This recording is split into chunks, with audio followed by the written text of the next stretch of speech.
Roki Sasaki, it's officially decision time. Let's go.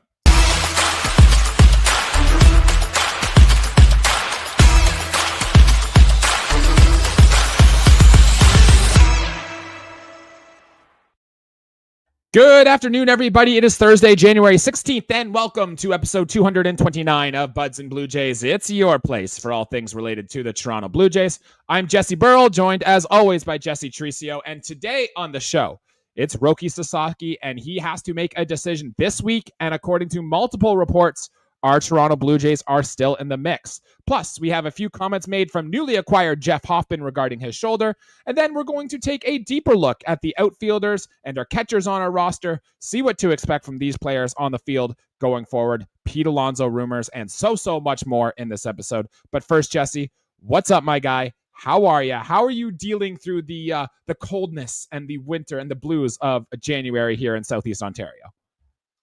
Dealing with it as best as I can. I'm just looking forward to one month to go till they report to spring training where you can smell spring in the air. I'm wearing the blue just because of the blue little represent the Jays and also the blueness of this winter weather here in beautiful Belleville where we are. But we gotta do what we gotta do with us Canadians.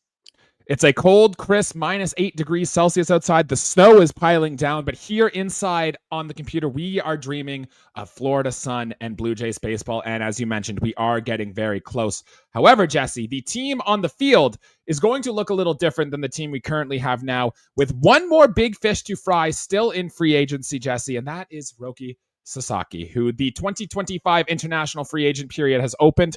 And on last time I checked, I don't think the Blue Jays have put pen to paper with any of the international free agent players yet. So therefore, they still have all their budget available for Roki Sasaki. Jesse, before we dive deep into the pros and cons and whether or not we actually think it's going to happen, I want you to give me a percentage chance you think Roki Sasaki ends up as a Toronto Blue Jay by the end of the week. Well, knowing how the Jays are been always the bridesmaid, never the bride.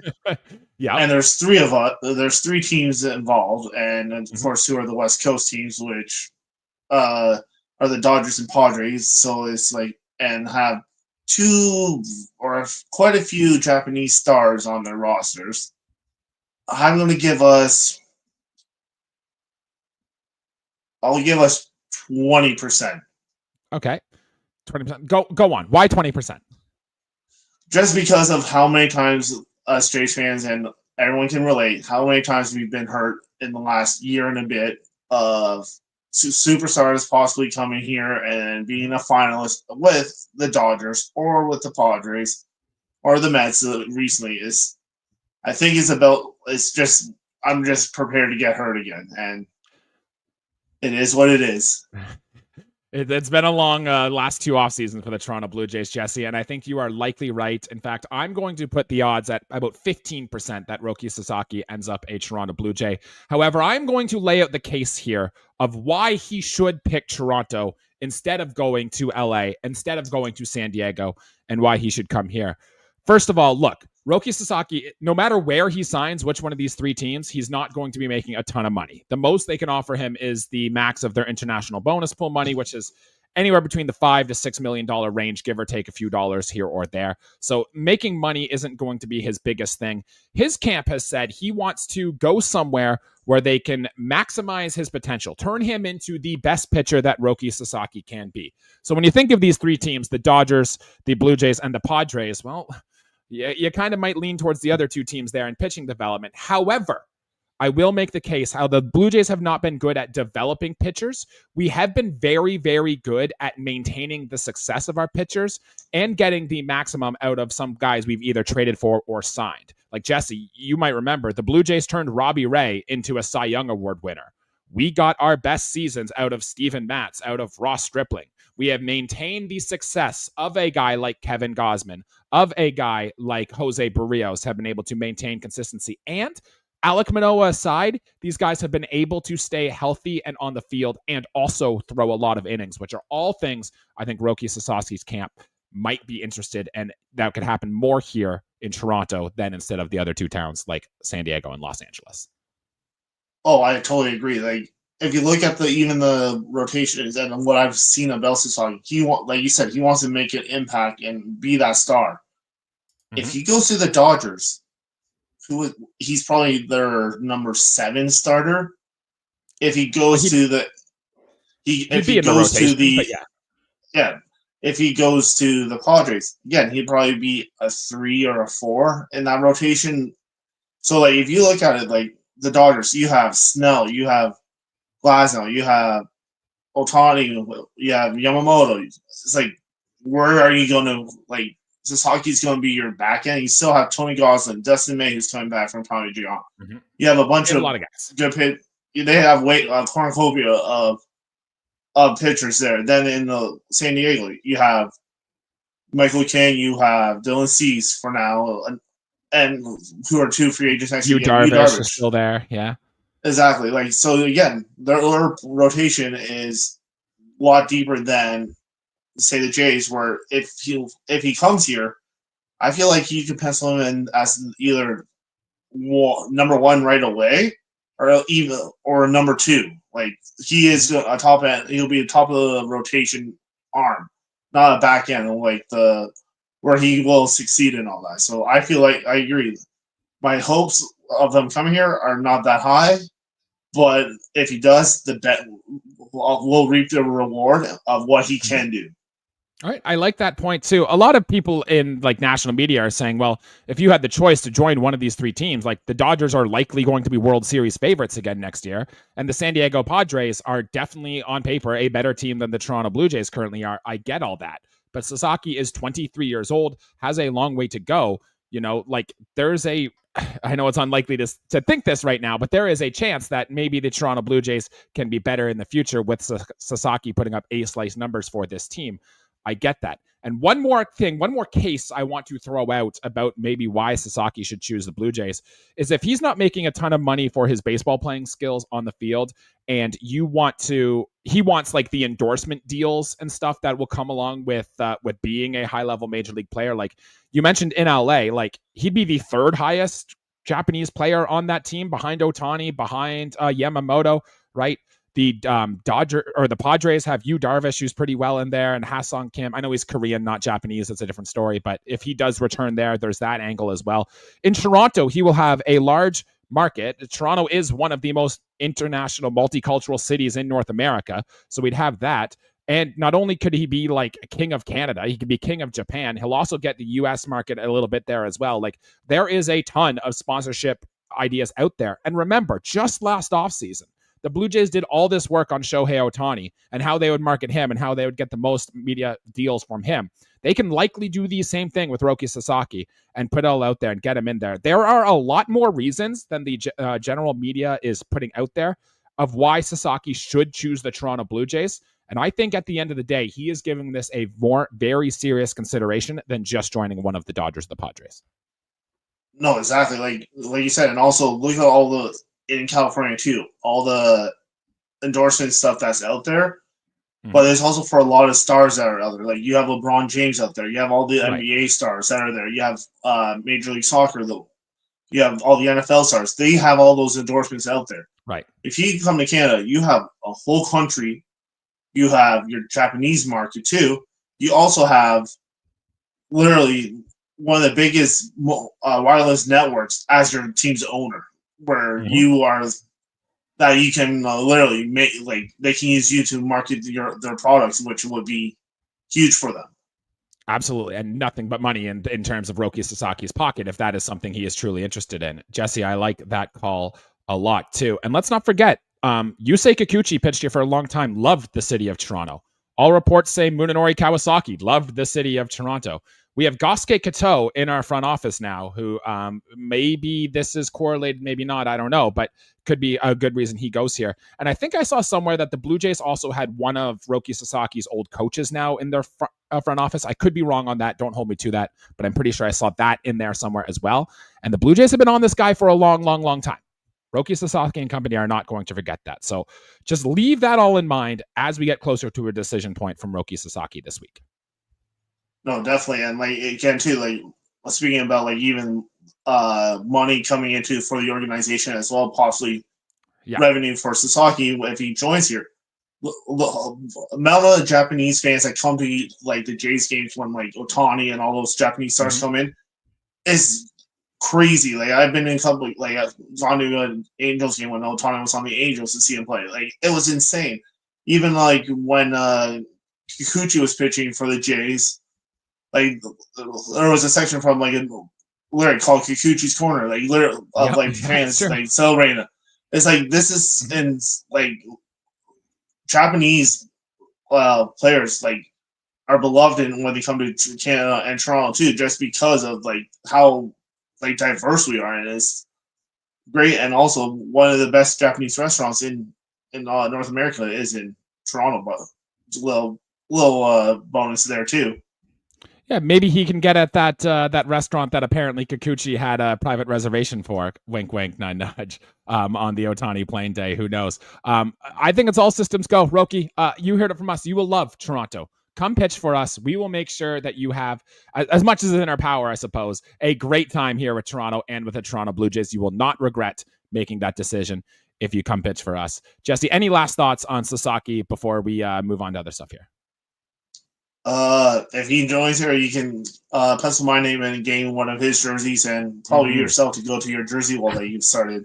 Absolutely. I will absolutely be picking up a Sasaki jersey, maybe even in the native Japanese if that's something that's possible. But you can count me in if he arrives here in Toronto, which we really do hope he does. All right, Jesse, a lot of other Blue Jays news this week. And let's talk a little bit about Jeff Hoffman. If you guys were here, we did go live shortly after the Blue Jays signed Jeff Hoffman. We gave about 30 minutes on our immediate reaction of what is now the Blue Jays' newest or biggest edition of the offseason so far. Talked a little bit about what his role is going to be with the team, what it's going to look like. We did a little where we worried about him failing some physicals and whatnot. I don't want to put this out yet, but maybe next week we're going to have a guest on who's going to talk a little bit more about Jeff Hoffman and what this might mean for the team. So we'll touch on that next episode. But I wanted to give, or Jesse, I wanted you to give us your thoughts here on, we're now a week past the Jeff Hoffman signing. How is he settled in a little bit? Are you still as excited? Like, do you still think this is very impactful for the team? Just tell me your overall thoughts. Off we go, as I was making those puns last episode. I'm still excited, and I definitely think he will be integral and like a huge part of our bullpen that was known on this channel as the bullpen all year. I definitely am excited, and yes, there are those concerns about the two failed physicals with the Braves and the Orioles. But like we said, one pitcher isn't out having like lingering issues as long as he's healthy for the important start of the season and the stretch run for like if we're in the playoff push, then I'll definitely be. I'm fine with that. He's even said like it's a minor thing and something he's dealt with. Like there's no concerns in his party. So him saying that is like my excitement and like hopes for him are through the roof still.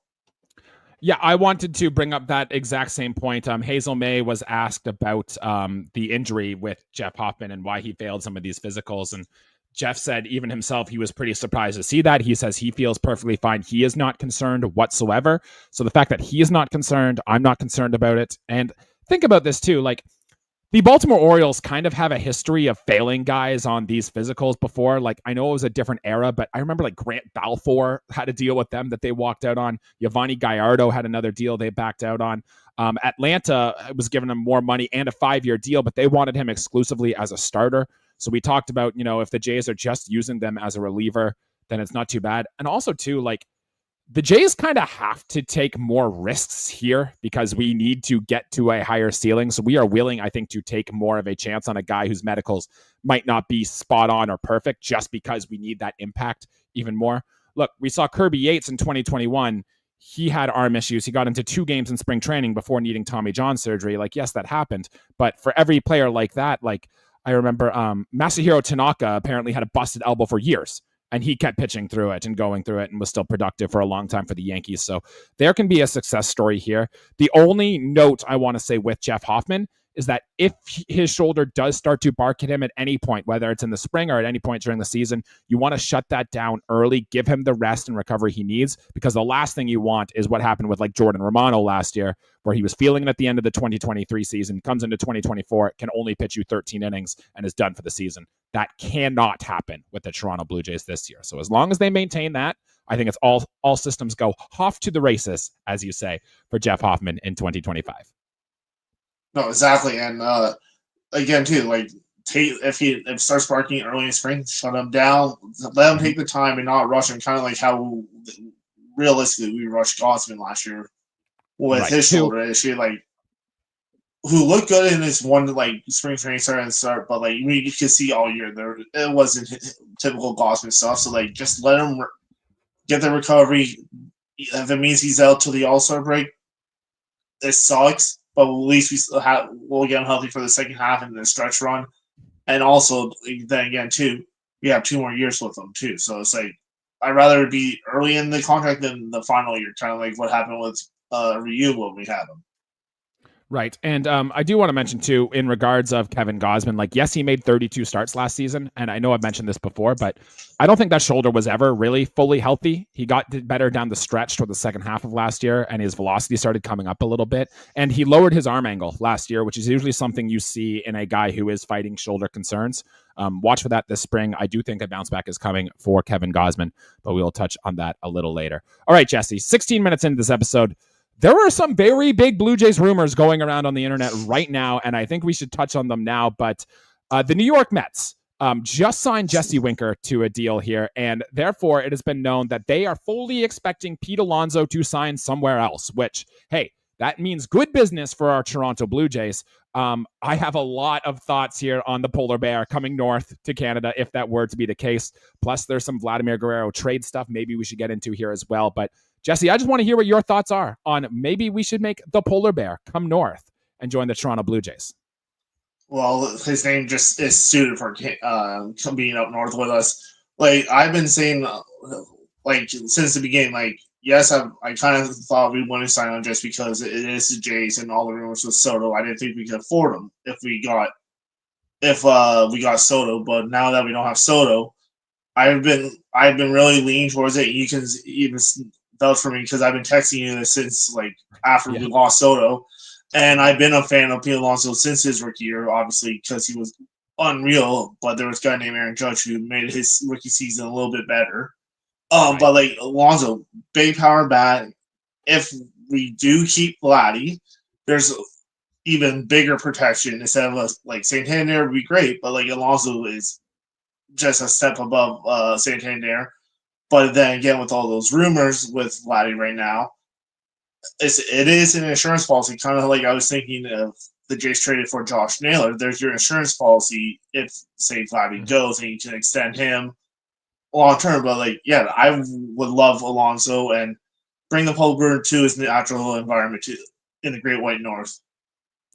Okay, let's put the Vlad trade stuff. Let's put a pin in that. Let's come back to that a little bit later. Let's talk a little bit about exactly what Pete Alonso would be right now, because look, he is 30 years old, right? He is seeking a long-term deal. He's been an all-star 4 times in his career. Each of the last 3 seasons he's hit 34 or more home runs every year in his career, except for the COVID shortened season, which he was on pace to do it just then as well, right? But if you look at some of the under the hood numbers for Pete Alonso, like his exit velocities weren't as high as they had been in years past. He got into a more his batting average has kind of fluctuated a little bit. His OPS plus went from being like the high 130s, 140s down to the 123 range. All numbers which would be fantastic on the Toronto Blue Jays. And even if that is on the low side, you are still getting some very good production from Pete Alonso. I've mentioned before that last season, he really increased going to the opposite field a bunch, which I don't love, but the Blue Jays love guys who can hit the ball to the opposite field, whatnot. And I also think with David Popkins coming in, and who's been really good in Minnesota with getting guys to hit the ball into the air to the pull side, can only benefit a guy like Pete Alonso even more. So I'm intrigued. But some of the downsides I want to throw out here is that a big-bodied first baseman, especially if you're signing him 4 or 5 years, probably isn't going to age well. But then, Jesse, there were some reports going on today that, what if Pete Alonso signs like maybe what the Cody Bellinger contract was, where it's like a 3-year deal with opt-outs after 1 or 2 seasons? Like, if we can get that even at a very high AAV for the next few years, I am in on buying Pete Alonso at that price. Oh, definitely. Like, I even texted you before we even came on. Like, why don't we do like a 1-year deal, kind of similar to what we did with Chad Green, where you have 2 different options. Like, you can a player option, or a club option, the 1 year, and if he chooses a player option, then the 3rd year's option is gone, and then he can go free agency after 2 years. Like, I don't see a downfall, especially that gives us the window with all our expiring contracts within the next year or two. Like, if he wants to walk in, like, really blow up the team and start the try to rebuild, it would work perfectly. And yeah, give him like say one like a 2-year deal, 60 million, so it'd be 30 million a year with with the options. I don't see that hurting our luxury tax or anything like that, especially if say Vladdy Bo leave for free agency or are traded. Like, it really won't like push in that like 3rd echelon of luxury tax. Yeah, I agree. And it's all going to come down to what he wants to sign. But obviously, like, he's a Scott Boras client. We've seen Scott Boras sign these type of contracts for his players before. Pete Alonso is no different. There's also a report too that from Bob Nightingale. Now, Bob Nightingale, take it for a grain of salt. but if it was to happen here, like, Vlad would go back to third base. He would play.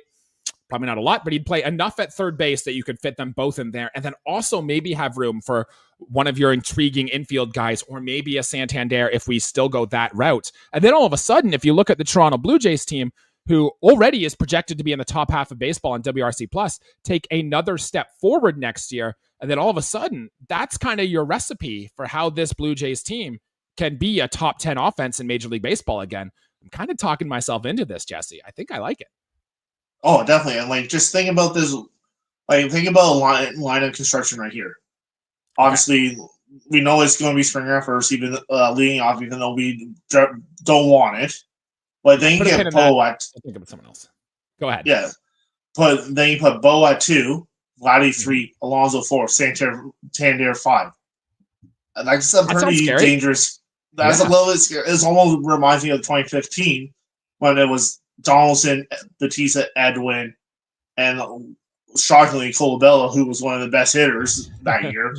And like, Justin Smoke too was good. Yeah, Justin Smoke and Russell Martin, like, that murders row. Like, who are you going to pitch to? And then when they added Tulo, it got even scarier. Right.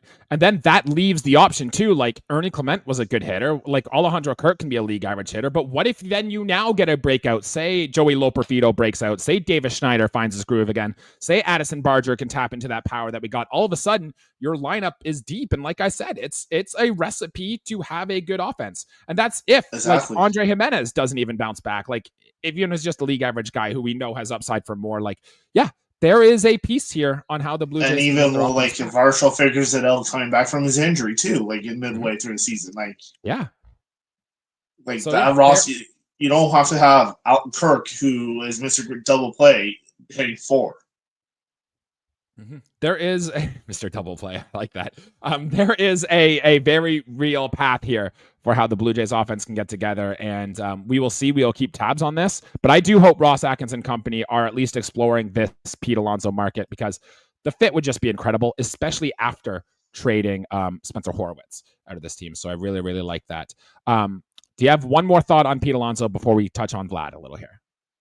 Like, if we get, like, literally, I'll say this offseason would be a success if we get him, and even, like, if we do end up against Sasaki, but like, even if we get, like, say Alonso and Santander, I think that, like, people would be ripping this offseason, but I think it'd be a successful offseason. We fixed our bullpen by adding Hoffman, then you had those 2 power bats to give protection to Vladdy. Mm-hmm. I think it'd be a success, and then adding the defensive stalwart in Jimenez too. Like, I would take an offseason like that any day. Pinning back just a little bit here, Tyler Glasnow was just on the Ken Rosenthal talk foul territory, and they asked Tyler Glasnow about the pitch to Sasaki, because we know that a lot of the Dodgers players were going in there and they were talking about him. He just said, I heard he likes the Blue Jays a lot. Do with that quote what you will from Tyler Glasnow. I have no idea what to take to this. I have no idea why a player on another team would say that about another team. No idea, but that is something that came out of his mouth here. Do with that what you will. Well, that just put a pucker in and puckered me up. I've never liked Tyler Glass. I mean, I like him as a pitcher, but he played against us for so long down in Tampa. Then he was really good with the Dodgers. So, yeah. But as of right now, big Tyler Glasnow fan. Love this. Oh, fan favorite for now. So we will see about that here. Let's pin back to Vladimir Guerrero Jr. a bit here. And I want to bring this up because the Blue Jays did announce on when their pitchers and catchers are reporting to spring training, which will be February 13th, by the way. And then the full players workout, first one, it will be February 18th for the Toronto Blue Jays, which means that is the date that Vladimir Guerrero Jr. can potentially sign an extension, or the date that he made for signing an extension here. And Jesse, we've talked a lot this winter about a Vlad extension, what it will look like, right? A lot of the fans are thinking, well, we absolutely need to get this done. I can't believe we haven't already. There are some rumors going around about the contract the Blue Jays have offered, the contract Vladdy is looking for, et cetera, et cetera. But I want to take a look around Major League Baseball a little bit here and think about this, Jesse. The Mets just announced they aren't bringing Pete Alonso back. We've covered this. They now have an opening at first base in 2026. The Boston Red Sox, who have been another team, have been mentioned on several occasions. They are looking at trading Tristan Casas this offseason, which would clear up their first base spot. The Yankees have Paul Goldschmidt signed for 1 season. They will also have an opening at first base. And that doesn't even include teams like the Giants, the Cubs, the Padres, who all could improve on their first base situation as well.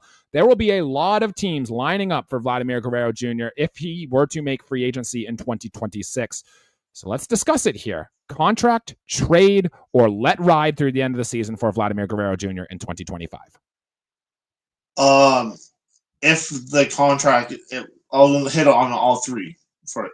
So if we do sign him, I've been hearing like everyone has been throwing numbers what like he wants and all that. Realistically, I think the best number for him be like 450. The years or whatever does like you can just figure out the years, but 450 million. I think that's the perfect number for him because just if you look at Bryce Harper, yes, he signed his deal as an outfielder. You look at the numbers of like what Matt Olson got. It was a steal of 8 years of 168. That's Vladdy's better than Matt Olson, in my opinion. People can think different, but I'm thinking 450 would be the like with how the league is going and all that, and where he is up there with the elites. I think the 450 million is the in that range be the $1 million. I don't think he's worth 500. I would or 600 or even 700. 450, I think is the perfect number. But if we do trade him, like the rumors are with the evil, I'll call the new evil empire billionaire Steve Cohen, who just wants to play a fantasy baseball with his roster, with the players that they're saying that could be coming our way, is pretty intriguing, and especially when it comes to the future, and also with possibility of Bo leaving in free agency too, so like it could help that situation, and also. But then, if we write it out, I really don't want it because I hate when teams do this. Like we did it with like a couple of players in the past too. It's like writing it out, then you lose them for nothing. Like yeah, exactly. I'd rather guess something for them. So like I don't want to write it out. If they're going to write it out in the regular season until the trade deadline, and then you shop them. Like I can't. I don't see the Jays being that stupid, or the front office being that stupid, even though that's pretty choice with some of their decisions. To get nothing for either Bo or Vladdy. Yeah, I've said this on multiple times, but the worst case scenario for the Toronto Blue Jays is that he leaves for nothing, and yet he's playing first base for the Boston Red Sox for the next 15 years. Like, that is absolutely worst case for this franchise. He's going to get paid, dude. A guy who's as young as he is, who had the prospect pedigree that he does, a guy who hits the ball harder than anybody else in baseball, a guy who's going to routinely hit you 300 with 30-plus home runs on the regular. Absolutely. Jesse, I have a tweet here from Ben Nicholson Smith as of 2:40, so a little over half an hour ago. that just says the Blue Jays are actively negotiating an extension with Vladimir Guerrero Jr. He's their most important player in their lineup. No news to report here. Like, he's not saying they're close to a deal or anything, but he's like, that's where the Blue Jays' priority is right now, not letting him go, which we've been here before. So I don't want to count, you don't count your eggs before they hatch type thing, but that seems to be where the Blue Jays' priorities are with Vlad. And I think that's what we all want. Yes? Is Vladimir Guerrero Jr. here for a long time? He's said it before, and there's times where I can even say last offseason I was saying just trade it because of how bad those 2 seasons were and extend Bo, but seeing how much he's grown as a leader in that locker room, even as a person, just seeing the stuff he's doing and all that, and even during his offseason realizing he needs to stay in the States and train at the facility instead of going back home to Dominican. I have grown more love for Vlad. I had a lot of it, but this past season showed me how much of a leader and how integral he is, especially that one series when I was in Boston when he took the rookies all to the behind the Fenway, the Green Monsters signed. A year ago he wouldn't have done that. It probably would have been Springer or someone like that. But he's taking that leader and saying, "This is my locker room." And I don't want to bring this up because this is pure speculation here, but also people forget in that 2022 season for Vlad, his mother was not doing so well health-wise, and every player could have off the field issues and whatnot. And I think people forget that might have caused some of his struggles if he can't focus on what's going on in the field. That's why it's important to get that contract figured out too, so he doesn't have that lurking over his head going into 2025. But I think we're all in agreement here. And don't be surprised if at some point between now and the next month, we get a Vladimir Guerrero Jr. extension here. I'm counting on it. Oh, I'm praying for it. And again, if we add him, get that and add the polar bear, I don't know what I'll do, but definitely be an exciting show for us. Optimism is definitely high for us over here on Vlad, on Pete Alonso, and still even Santander and Roki Sasaki for that matter. If any of them end up Blue Jays, it's just going to hurt so much more when none of this happens. But let's be sure that the Blue Jays can get on board with one of them here. Some other news and notes here, Jesse. This is down on the minor league side, but after Hagen Danner signed with the Mariners after being DFA'd for the Toronto Blue Jays, we did lose Brent DeGus, a right-handed pitcher who was DFA'd when we signed Jeff Hoffman. He is now a Pirate. Ben Sherrington, former Jays connection in there, maybe likes some of the similar things the Blue Jays do. Have fun in Pittsburgh. I don't think we're going to miss you too much, Brent DeGus. And also, prospect TJ Brock has been announced that he is having Tommy John surgery. He will not pitch at all in 2025. We mentioned when the Blue Jays lost Hagen Danner that we had thought that Brock could be one of these interesting guys who could be pegged as maybe a closer of the future, has very good fastball, hammering, breaking ball stuff. But he joins a list now of Blue Jays prospects who have great stuff, but are not able to stay on the field. Tiedemann, Barriera, Danner, who recently came back from injury. Adam Macko is another one who got hurt. It's just a revolutionary list now. Landon Morales is another one of Blue Jays who just have not been able to stay healthy, and this is just another name on the list. Yep, and we're starting this new season just like we started last year with losing prospects front and center to the good old Tommy John. Exactly. And, if it's this level, TJ Brock might have been an impact piece later in the season. He wasn't going to make the bullpen out of camp, but, the Blue Jays bullpen was quite bad this year. And even after adding Jeff Hoffman and bringing back Jimmy Garcia, there is still, I would argue, more work to be done in this pen. You can never have enough pitching depth. And at least TJ Brock was a name who could have back of the bullpen potential that we now will not be counting on in 2025. No, exactly. But I was listening to a different podcast and someone threw a name for a possible second tier back end of the bullpen. Jose Leclerc. Leclerc. Yeah, we can probably do 1 year deal, 1 year, $10 million. Just add that. He's closed for the Rangers. Could be a nice little insurance piece in case Garcia or any of our back end guys, and didn't maybe find a way being the setup man for Hoffman. Yeah, those are absolutely the type of relief pitchers now the Blue Jays should be going after too, by the way, are these guys who have flashed the high upside in the past.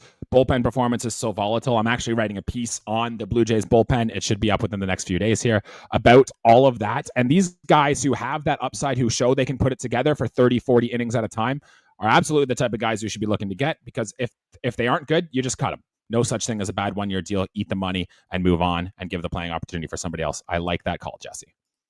Oh yeah, definitely. And there's a bunch of other ones, but that was the one name they were really hammering for the Blue Jays to possibly acquire to fix that bullpen. Absolutely. I love that call. If it does indeed happen, we'll be in touch and we will be talking about all that. One more piece of news, Jesse, and this has to do with what is happening at the Rogers Center. They just announced, I believe it was their club, what's it called? 328 space they have at Rogers Center. It's down the first baseline. Apparently, they're entering a new bar there. They've got like private foods, a suite. It's going to be like field level views right down there at right field. It kind of reminded me a little bit of the bleacher bar they have at Fenway Park, which I know you were at last summer. I don't know if you had a chance to go check that out, but that's kind of the vibes I get from this. From the pictures the Blue Jays have drawn up, it looks like it's going to be kind of cool. Has its own little benches and stuff and whatnot. But you and I both know, we've been to enough Blue Jays games, that these tickets are going to be so expensive. They're going to be closed for a private function. They're not going to be in use for us to see. So they look great in theory. I doubt we'll ever get a chance, though, to go have a drink at this bar or see a game from these seats. Oh, definitely. It looks cool, but like you said, with our budget and cost of living nowadays here in beautiful Canada, like we probably will be a little bit overrange. Unless anyone out there wants to donate it and give it to us, like we'll happily accept it. But like we'll just see the pictures online or while we're watching the live games when they talk about it, or may walk by it and see it. But other than that, that'd be the only way us buds here will see it. It'll be really cool, though. I like the idea that they're doing new stuff to the Rogers Center. Like, keep that up. That is something I love, and I absolutely want to see more of going forward. But yeah, it is what it is. But kind of cool. Maybe, if anything, this just means we can get to go to the flight deck again, because I loved watching games from up in the flight deck at the Rogers Center. And maybe if there's just one more social space, they can open up that space just a little bit more, or so we can do that, or sit at the hot dog porch, or whatever it may be at the Rogers Center. Oh, definitely. Like, we'll definitely miss hanging out at the flight deck. Just even like, though there's no seats, it was just the atmosphere there was always a good time, and way quieter than the Corona rooftop with the band there. That's exactly it. And it's a different vibe at each little section of the ballpark for what you are looking for as a fan. But either way, it's kind of cool. There is something for everybody, which I like. I'm excited to get back to the Rogers Center this summer. All right, Jesse, any last thoughts on that before we move on to looking at some of the players for the 2025 season? No, let's move on to the roster we have right now. Okay, so now that we are into January, we can start looking. We're a month away from spring training. I thought this would be a good time to start looking at the roster we have on the field and start trying to project forward what our expectations should be for all of these players. So I thought in the last 20 minutes we have here, we can talk about the Blue Jays catching situation, as well as the Blue Jays outfielders. Next week, we'll take a look at the infielders and the rest of the position player group, and then we'll look at pitchers as we go on, and then we'll get into like our spring training preview and stuff as we go on from there. But I thought this would be a good place to start. And let's start behind the plate, Jesse. The way this offseason has went, we didn't find a replacement for Danny Jansen, who now signed in Tampa Bay. So this is Alejandro Kirk's job, and the names he has behind him are Tyler Heineman, who's 34 years old. We signed Ali Sanchez to a minor league deal, a non-roster invite, and then Phil Clark is the next game behind that. None of those names really ring a bell to me or really feel like they can produce anything. So this is Alejandro Kirk's spot behind the plate, Jesse. What do you think? Do you like this move, first of all? Do you think we're done adding any more catchers, or are you like, no, this is Alejandro, let's go? Well, it has to be Alejandro and let's go, because there is some veteran backup catchers that are out there. I feel like the only way we sign one of those would be like last minute deals when like spring training comes, like starts up, and like there's two that are still out. I think at least one I know is still out there. Maybe two are still out there. It's Carson Kelly and Yasmani Grandal, who I really feel like the Jays will probably take a stab at more closer to spring training if they're still available, where they can probably get like a cheap deal, and like just maybe a veteran minimum type of deal. Yeah. But right now, I feel like Alejandro Kirk really did show his last season. Like he improved his defense, was throwing out guys, which he never really did before, and started showing a little bit flashes of that Silver Slugger from 2021 season, or 2022 season, and like it's showing flashes of it. But I really think we need to fix the depth of the catcher position, like especially organize it. Like there's Jacob Sharp in the minors, but he's still a ways away. Yeah. I do want to say too, first of all, I'm with you on the fact that the Blue Jays will probably add a backup guy here. I've said on other shows that I think they're going to try to find somebody who, one, can hit left-handed and two, plays good defense. And if you look at free agency, those two names are Yasmani Grandal and Reese McGuire. So I still am putting my name in the book that one of those two will end up as Toronto Blue Jays to be our backup catcher going into next year. But on Alejandro Kirk, Jesse, I'm actually very encouraged from what I saw, particularly down the stretch last season. Like if you look at his full season numbers last year, just 5 home runs from Kirk, 253, and only 103 games played. But like he was really good down the stretch. And the thing I really like too is that the effort skills, like the skills you can train and get better on, all got better for Alejandro Kirk. You said he started throwing out more base runners. His sprint speed actually increased, which he's never going to be a burner. Do not get me wrong. But Alejandro Kirk, started to run faster. And that is a skill like you can noticeably train. That means you are taking care of your body, getting into better shape, which are things I like. His swing speed increased as the season went on too, which means he's getting a little stronger, which means, he's taking proper care of his body. All signs point to me that if Alejandro Kirk can continue working on that throughout the offseason and into next season, one, to me shows he's probably durable enough to handle a full catching one workload, and two, could get closer, I'm not saying he will, but closer at least to that Silver Slugger season than what he had the past 2 seasons. No, exactly. You can really tell that his speed he increased his speed when he blew down the Trop with that triple. Yeah, he hit a triple. And absolutely. And his fast speed, and like I remember seeing a clip of him and his wife and child.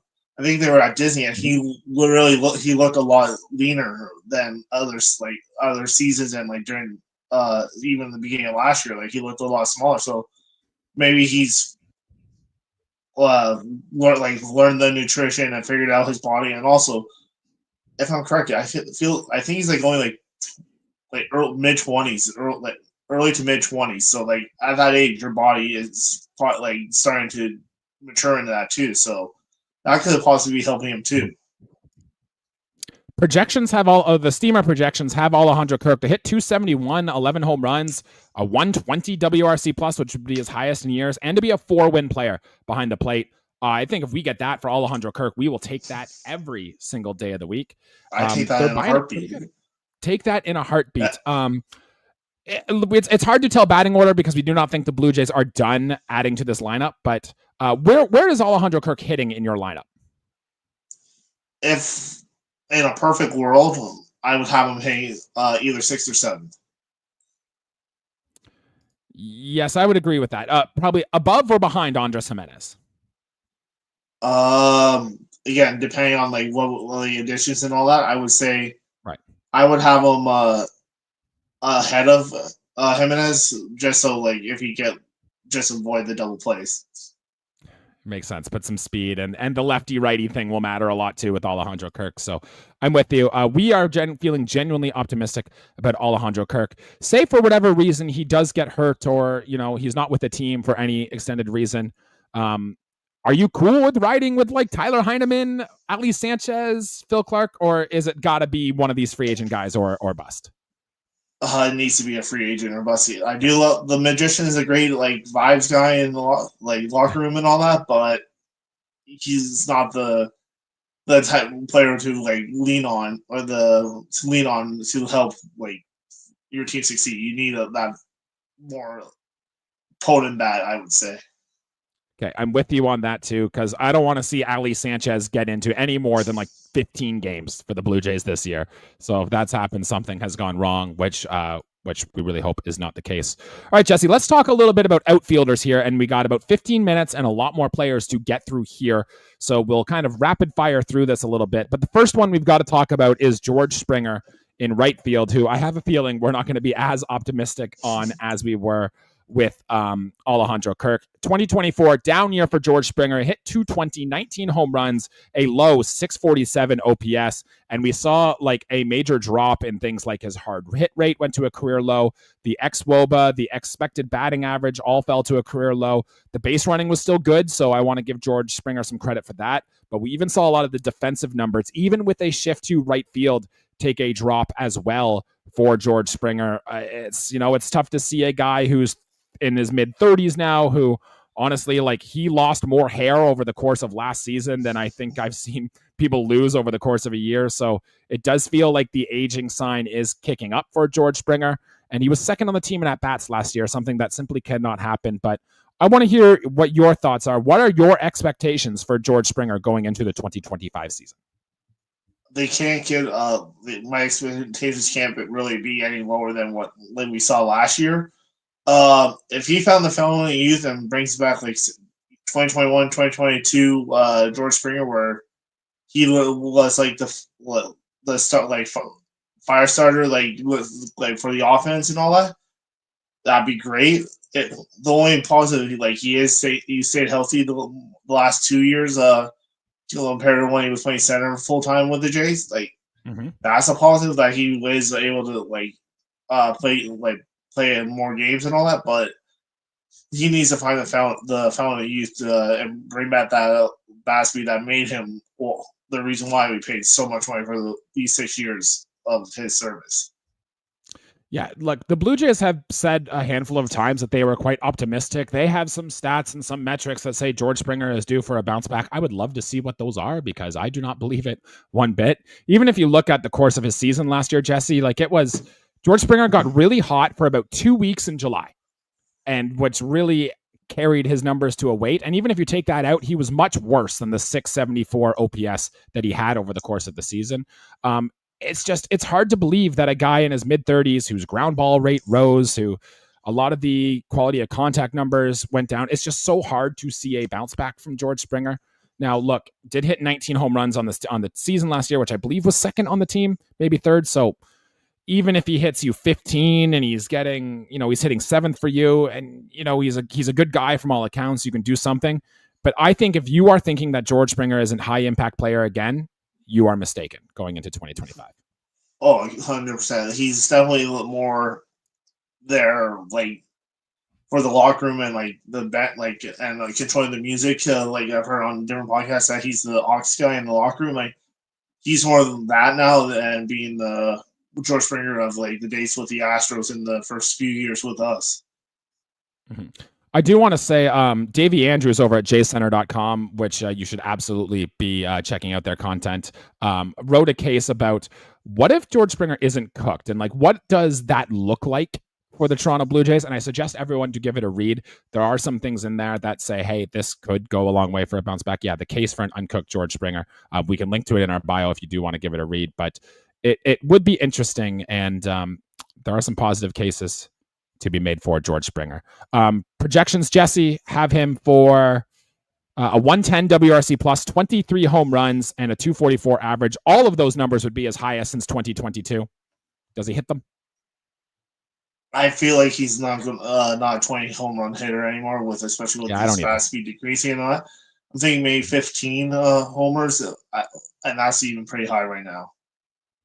Okay, I'm with you on that, my guy. I don't think so either, but if that comes to form, we will gladly take that from George Springer in right field this season. But I think it's more likely he gets replaced by Addison Barger full-time, or even Alan Roden full-time, or dare I say Jonathan Clase full-time in center field. I think that's more likely than him, being top 4 on this team and plate appearances again. Oh, totally agree. Okay, let's move on to the next one, and this is Dalton Varsho, who has been a key in the Blue Jays offense for the last 2 seasons. Now, note, does have shoulder surgery, might not start the season on the team, but is fully expected to be one of the most regulars when we come into this season. Last season, he had 214, 18 home runs. Jesse, I wrote a piece on Dalton Varsho and his bats, and I suggest everyone to go look that up. And the case of like what it might take to get more out of Dalton Varsho's bat, because when we traded for him out of Arizona, he was coming off a 110 WRC plus. He had just hit, I believe it was 27 home runs that final year in Arizona. So the 2 seasons we've got since then have not been good. But basically the case comes down to, with Dalton Varsho, Nobody hits the ball in the air more than he does, and nobody hits those fly balls as less hard as he does. So that needs to be an improvement we see from Dalton Varsho. There's hope that David Popkins can make that happen. And I suggest going to read that article to read more. But, Dalton Varsho does do some good things with the bat. He swings the ball very hard, and we know about the defense and base running. If the bat can just come around just a little bit, you have a true superstar center fielder in Dalton Varsho. Jesse, what's your take on Dalton Varsho going into this year? Hopefully his shoulder doesn't keep him out as long as people are thinking. Like that might be until the second half of the season. Hopefully he's back sooner because his bat, like he can have power. We saw it the first year he hit 20 home runs. Last year he was close, but he got shut down. Probably would have had 20 if it wasn't because of that shoulder. His defense is just that's all really like his defense and his base running are like stuff like you can't really teach it. Like he is showing that he is probably the best center field defender in all of baseball, and was robbed this year for a platinum glove. He rightfully got his gold glove, but should have had that platinum glove. I don't care what people say about Cal Raleigh. Chris from the Coach's Sons podcast, you might think different, but no, Cal Raleigh did not deserve that platinum glove. It was rightfully so. It should have been to Dalton Varsho. I will agree with you very much. What we get at the plate from Varsho this season, I think, is going to be the difference here. But like the defense is going to be immaculate no matter what. The base running is going to be good no matter what. Like that stuff just doesn't fall off a cliff, even with the busted shoulder, which I guess he played with for quite a bit last year down the stretch. We will see. It'll be worth noting. I'm excited to see what Popkins can do with Varsho. They seem like to be a good hand in hand. And if we can get 25 home runs out of Dalton Varsho this year, again, that'll go from the Blue Jays being 26 in runs scored to put him in the top half of baseball, which is all very something we want. His offensive performance, I believe, is going to be one of the biggest X factors for the Toronto Blue Jays this year.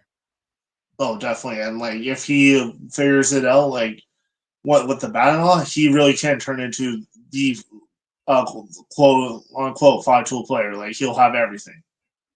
All right, good. I'm with you. Lot that. Jesse, 6 players left to go, and let's only spend about a minute on each. I think we go back and forth. Like out of these 6 players, I'll pick one, talk about it, then you pick one, you talk about it, and we'll go from there. So those players, Nathan Lucas, Joey Loperfido, Davis Schneider, Jonathan Clase, Stuart Broa, and Alan Roden, I all included up in this mix.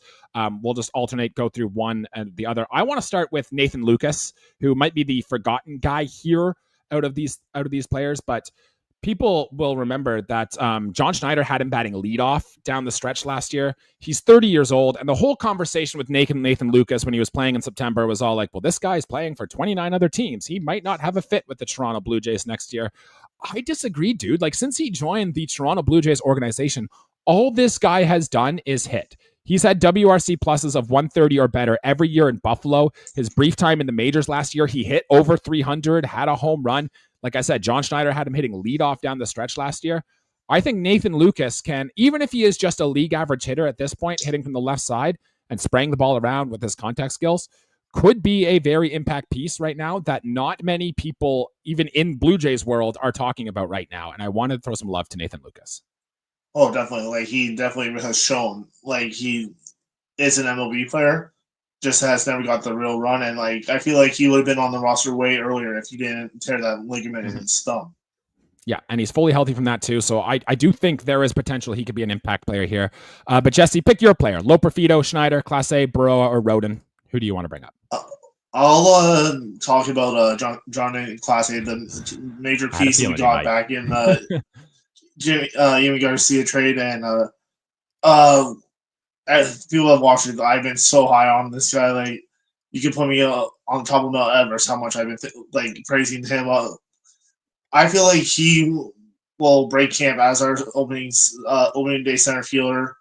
I feel like he is be with the Jays all season. Like he won't go down to the minors, even when Varsho comes back. This guy has power. He has elite speed. Like. I would love to see a foot race between him and O'Neal Cruz and Ellie De La Cruz. Like, see who's the fastest player, faster. Like his speed is elite. He's in the minors. He stole 79 bases. I don't care what people say that. Yes, it's the minors, but 79 stolen bases. He can do that in the majors. Maybe not 79. I can see him with like I said one episode ago. I can see him stealing 50 bases this year for the Jays, and it's been years since that's happened. Like we saw glimpses too in his 8 games. Like even he hit a homer for the Jays. Like he showed that he has to pop. He can play solid defense. If he can get on base more, I feel like he would be him and Jimenez could cause so much havoc, like on the base pass that could give those holes for the guys in the top of the order if he's not our leadoff hitter. Yeah, he's so young still, so he'd have to have a very good spring, I think, to make the team out of camp here. But like Jesse, you look at the tools that Jonathan Clase has, and I see what you see here, right? The sprint speed in his limited time up was the fastest on the Blue Jays. Nobody ran faster than what Jonathan Clase did last year. And even if you look at the bat, like in terms of his average bat speed, now he only had a handful of at bats here, so take the small sample caveat in two sides here, but he had the 4th fastest average swing speed. That's higher than Bo Bichette. That's higher than George Springer. That's higher than Alejandro Kirk. Like, I think only Vladdy, Loperfido, and Barger were higher than him. Jonathan Clase was next on that list. And if you look at like the percentage of swings he had that were quote unquote competitive swings, he also led the Blue Jays in that metric, which is just, that's not something that happens by accident. And, you know, small sample caveats apply for Jonathan Clase, but there is a very real opportunity here that he could be a high impact, great Blue Jay for years to come. Oh, definitely. And that's like, again, like that's why I've been so high on him. And like when we made that trade with the Mariners, I was shocked they gave us him for Jimmy Garcia. Yeah, just because he came up to the minors and struggled his first few weeks there. You know, Addison Barger did that. Mike Trout did that, for goodness sake. Not saying Clase is going to be Mike Trout, but there is a precedent for that of guys coming up to the major leagues. So I'm with you, Jesse. I'm excited to see what Jonathan Clase can do with his time in the big leagues. I will touch next on Joey Loperfido, and we talked about him a few episodes ago because it looked like he had made a change in his swing, right? Which was definitely needed. Joey Loperfido struck out more than 30% of the time last year. Does do some things very well. He swings the bat hard. He can have for the hit for power. I think we've mentioned before that he was leading all of baseball, not just the minor leagues or major leagues, all of baseball in home runs through the month of April last year. Then his numbers kind of took a touchdown. Maybe he got tired. Maybe he changed his approach a little bit. But we talk about the offensive tools for Clase. Joey Loperfido has those as well. He's still young enough. He's going to get a run. The defense is excellent in left field for Joey Loperfido. I want to personally see, I think, those strikeouts cut down first before I buy in on the hype. But I'm a sucker for upside. I love upside, and Joey Loperfido has as much of it as any other player in here. Tell me quickly what you think on Loperfido going into this year. Oh, definitely has a lot of upside, and again, he was a big piece of that Kikuchi trade. And like, I feel like if we didn't if they had just traded Loperfido for Kikuchi, we would still be as happy. But we obviously got Wagner and Bloss. Like, the tools are there, and like, yes, it was the Pacific Coast League, but like the guy hit 13. I think it was like 10 home runs in 13 games. Like, yeah, something ridiculous. He has the tools. It's just now if he can cut down on those strikeouts, it'll be a game changer. Him and Addison Barger, who we're going to talk about next episode with Addison Barger, very similar players too. Very intriguing guys, very intriguing skill sets. I hope that the Blue Jays are willing to give both of these players an extended run this year because the potential they could have is immaculate. Like, I don't think it would surprise anyone if later in his career, Joey Loperfido had a season where he hit 30 bombs. Like, I don't think any of us are expecting it this year, but at some point in his career, you could see that outcome for Joey Loperfido. Oh, definitely. I can even see him possibly, like, with his speed too, be a 30-30 guy 1 year too. Yeah, sure. Put it in the bag. Unlikely, of course, but put it in the bag of what is potential up there. All right, Jesse, pick your next guy. Alan Roden, Davis Schneider, and I guess Stuart Baroa, who's probably a little lower on the depth chart, but which one do you want to talk about? I'll go with the Buffalo Bison's MVP and Alan Roden. A player we've been hearing a lot in trade rumors because of what he has done since he's gone up in the minors. All he's done is hit. He's played solid defense. He's a lefty. Like, he's very toolsy again. Like, it has lost me. Like, again, I feel like if the Jays weren't sticking around his service time, that would have been up last year in September because they didn't want to give him lose a year of arbitration or anything like that. I feel like if Clase is up, I feel like Alan will be the first person they call up if they're say Loperfido or one of our outfielders goes down. Guy, all he does is hit. has a good eye, plays solid defense. What more can you ask for? Yeah, I'm getting major Spencer Horwitz vibes from Alan Roden. Last year, remember, he's now 25 years old. Like Spencer Horwitz was buried down there, and the whole thing was the Blue Jays wanted to see more power from him. But 16 home runs in the minors for Alan Roden combined, AA and AAA combined last year. A lot of the exit velocity numbers and his quality of contact numbers all scream very good for Alan Roden. He's just not on the 40-man roster yet, so something will have to happen to get Alan Roden on that 40-man roster. But if you are looking for pure upside, Alan Roden's got to have as much upside as probably a Joey Loperfido, as an Addison Barger. Like, he's another name here that for a Blue Jays farm system that's really lacking quality, Alan Roden's got to be the one name on this list that could come up and provide a genuine impact on this team. So, yeah, all systems go for Alan Roden. Oh, definitely. Just want to make sure he can get on the field and playing, and a good spring training will go a long way from that for Alan Roden if he is not traded this offseason. But now I'm starting to think the Blue Jays roll into camp with him, which will be good. Jesse, we're wrapping up. We're running out of time here, but any thoughts on Davis Schneider or Stuart Broa or anyone else down in the minors in their outfield? Not a whole lot on anything really in the minors, but I just hope for Davis Schneider he can figure it out. And give us some glimpses and more often some of that Babe Schneider has, and not be just a walking out like he was most of this year. Baroa, you have great speed. Let's see if he can actually put that to the ball. And yeah. Yeah, I want to love Davis Schneider, but Jesse, man, it was hard to watch Davis Schneider down the stretch last year.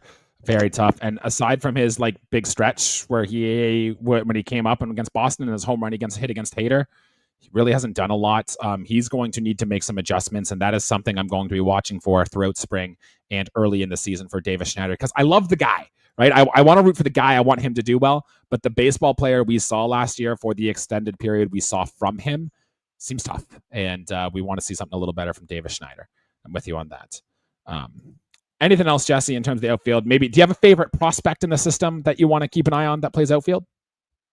I think the one that I think I fell in love because of just how badly he pimped a home run this year is RJ Schreck. Like, he's a corner outfielder and impossible first baseman, but just I feel like that'd be a name that we could be hearing a lot of, possibly